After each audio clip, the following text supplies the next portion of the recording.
보도자료를 입력만 하면 순식간에 그럴듯한 기사로 바꿔주는 생성형 AI 서비스 OL, 하루 한 팩이 직접 사용해봤는데요.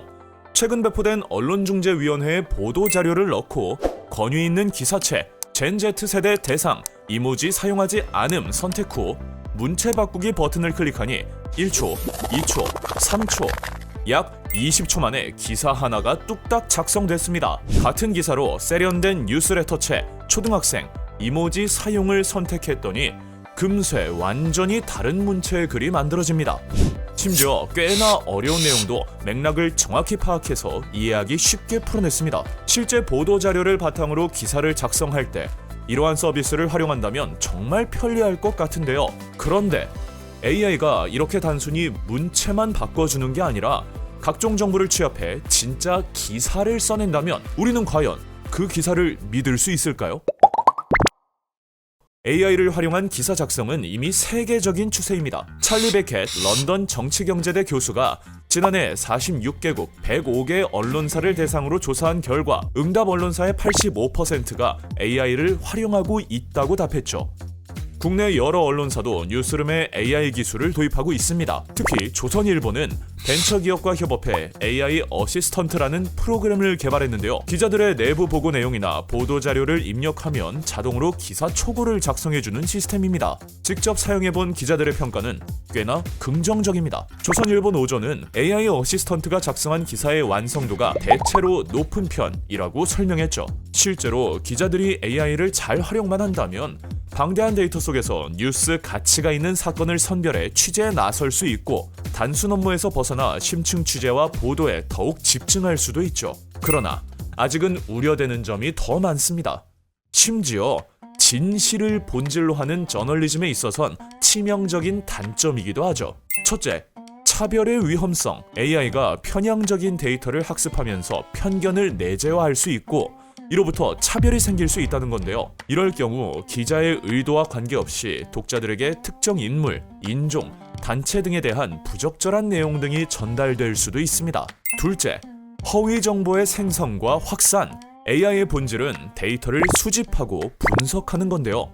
상상을 초월하는 막대한 양의 데이터를 수집하다 보니 그 과정에서 허위 정보를 바탕으로 한 기사를 작성하고 이를 퍼뜨릴 가능성이 높아질 수 있습니다. 조선일보 노조 역시 AI 어시스턴트에 대해 발제문 분량이 적은데 장문 생성을 요청할 경우 AI가 분량을 맞추기 위해 확인되지 않은 내용을 넣을 우려가 있다는 게 회사의 설명이라고 밝히기도 했죠. 그런데 기자들 말고 AI가 작성한 기사를 직접 읽게 될 독자들의 생각은 어떨까요? 독일의 마케팅 서비스 연구소인 브랜드 과학 연구소가 지난 1월 발표한 보고서입니다. 독일에 거주하는 18세부터 70세 1,458명에게 독일 주요 언론사 5곳의 온라인 뉴스에 대한 지불 의향을 물었더니 응답자의 20%가 비용을 지불할 의향이 있다고 답했습니다. 주목할 점은 AI를 활용한 온라인 뉴스에 대한 지불 의향은 무려 30%가량 감소했다는 점인데요. 기사 작성에 AI를 얼마나 활용했는지 정도는 중요하지 않았습니다.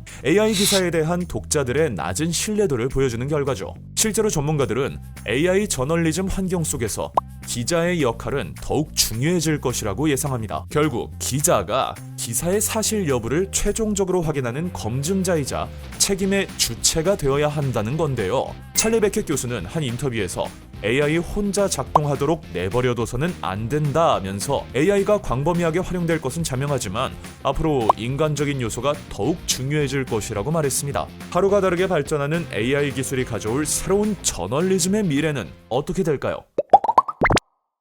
AI 저널리즘 시대. 지금 이 영상을 시청하고 있는 여러분, 즉 독자들의 역할 또한 결코 작지 않습니다. AI 학습 데이터의 상당 부분은 우리가 소셜미디어를 통해 생산하는 정보에서 수집되는 만큼 우리는 AI 설계 과정에 적극 참여하고 감시해야 하는데요. 독일 튜빙겐 대학의 예시카 헤젠 박사는 이용자가 플랫폼 기업에게 데이터 이용의 투명성을 요구할 수 있어야 하고 무엇보다 비윤리적인 AI 개발은 거부할 수 있는 권한을 가져야 한다고 말하기도 했죠. 특히 저널리즘 분야에서는 AI는 보조 수단일 뿐 결국 기자와 독자의 역할이 더욱 중요하다는 사실을 우리는 잊지 말아야 합니다. AI 저널리즘, 여러분은 어떻게 생각하시나요? 이번 영상에 대한 생각 또는 하루 한 팩에서 다루어줬으면 하는 내용이 있다면 댓글로 남겨주세요. 그럼 안녕!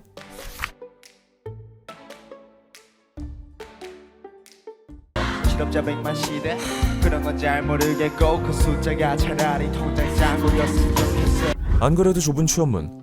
이제는 AI랑 경쟁하는 시대도 얼마 안 남은 것 같은데요. 특히 언론 미디어 업계에서의 AI의 존재감이 점점 커지고 있다고 하죠. 저널리즘 분야에서 가장 권위 있는 상으로 알려진 퓰리처상. 지난 5월 발표된 퓰리처상 수상작에는 놀라운 이야기가 있는데요. 16편의 최종 수상작 중 2편이 AI를 활용한 기사였다고 합니다. 국제보도 부문상을 받은 뉴욕타임즈의 하마스가 이스라엘군에 대해 알고 있던 비밀, 지역 부문상을 받은 인비저블 인스티튜트의 시카고의 실종 기사가 그 주인공이죠. 두 기사는 자료 분석에 AI를 적극 활용했다고 하는데요.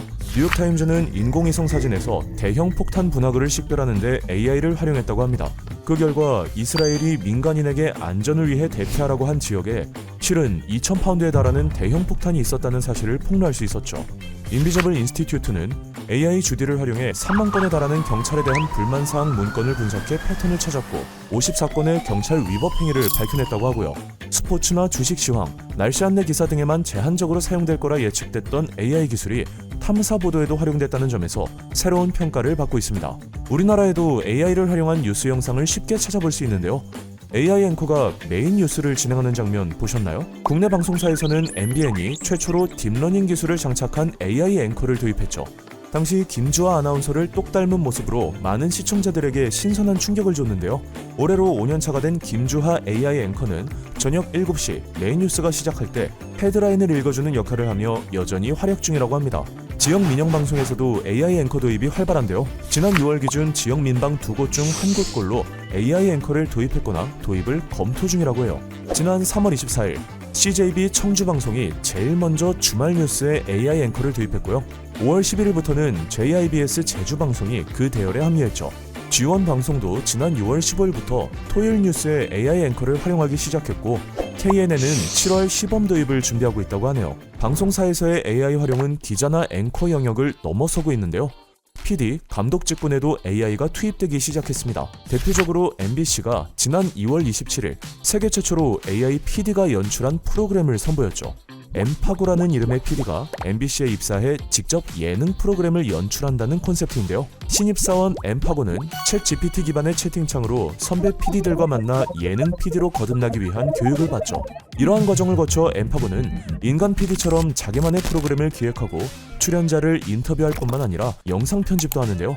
엠파고 PD는 자신이 만든 프로그램으로 제288회 이달의 PD상을 수상하기도 했습니다. 영화 분야에도 AI가 활용되고 있어요. 지난해에는 두바이에서 제1차 국제 AI 영화제가 열리기도 했습니다. 그곳에서 우리나라 권한슬 감독이 단편영화 원모어 펌킨으로 대상을 수상했죠. 카메라로 배우의 연기를 찍는 기존 방식과는 제작 과정이 달랐는데요. 시나리오와 편집은 인간 감독이 하고 AI가 이미지를 구성했다고 합니다. 이렇듯 AI가 미디어 업계에서 활발히 사용되고 심지어 인간 인력을 대체할 만큼 큰 영향력을 가지고 있는 이유가 뭘까요? 바로 비용과 시간 때문인데요. 특히 지역방송의 AI 앵커 도입은 광고 매출 급감과 주 52시간 근무제 시행, 워라밸 축으로 인한 주말 근무 축소 등이 종합적으로 영향을 미쳤다는 분석이 있죠. 워머 펌킨을 제작한 권한슬 감독도 이 단편을 완성하는데 고작 3명의 인원과 오일, 그리고 전기세와 밥값만 필요했습니다. 라고 전했습니다. 또한 실제 독립영화로 만들었어도 배우를 기용하고 로케이션을 하고 특수 분장을 하는데 시간과 돈이 필요했을 테고 제작기간 역시 한두 달 이상 필요했을 겁니다. 라고도 말했죠. 엠파고 PD를 기획한 최민근 MBC PD도 작가가 없었고 편집 스태프들도 많이 줄었습니다. 카메라 감독들도 기존 프로그램에 비해 반으로 줄었죠. 심지어 프로그램에서 미션을 만들어내는 시간은 10초도 안 걸렸어요. 라고 밝혔습니다. 이렇듯 AI는 언론과 미디어 분야에서 다양하게 활약하고 있는데요. 아직은 인간과 협업하거나 도움을 주는 방식으로 활용되고 있지만 AI가 앞장서서 콘텐츠를 제작할 날도 얼마 남지 않은 것 같습니다. 여기서 잠깐 AI를 사용하는 것이 비용과 시간 등에 있어 확실히 경제적이고 효율적이지만 분명 경계해야 할 부분도 있겠죠? 언론 미디어 분야의 일자리 감소 문제 등 노동사회적 측면의 이슈도 있겠지만 특히 저널리즘 측면에서도 걱정되는 부분이 있습니다. AI의 특성상 무차별적인 정보 수집에 따른 데이터 편향을 일으킬 수 있고요. 차별적 정보나 거짓 정보 등을 생산하고 전파해 사회적으로 큰 문제를 야기할 수도 있죠. 또 AI가 뉴스 속보나 생방송에서 사고를 일으키거나 오역을 내보내게 되면 뉴스 자체의 신뢰도를 떨어뜨릴 수도 있습니다. 실시간 중계 상황에서는 아무래도 인간보다 AI의 대응 능력이 떨어질 수밖에 없고요. 게다가 AI와 관련한 규제나 제어 관련 제도 등이 아직 명확하게 준비된 상황이 아니라 이러한 문제에 대한 신속한 대응도 당장은 쉽지 않기도 하죠. 앞으로 세상은 AI에 의존하는 다수의 인간과 AI를 활용하는 극소수의 인간으로 나눠질 것입니다.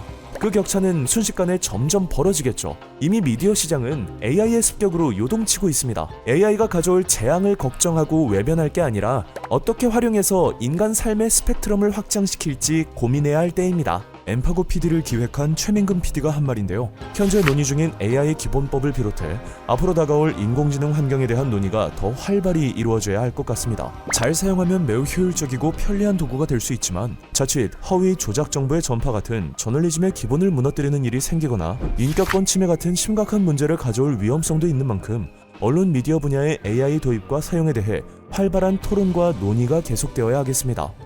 여러분은 어떻게 생각하시나요? 이번 영상에 대한 생각 또는 하루 한 팩에서 다루어졌으면 하는 내용이 있다면 댓글로 남겨주세요. 그럼 안녕!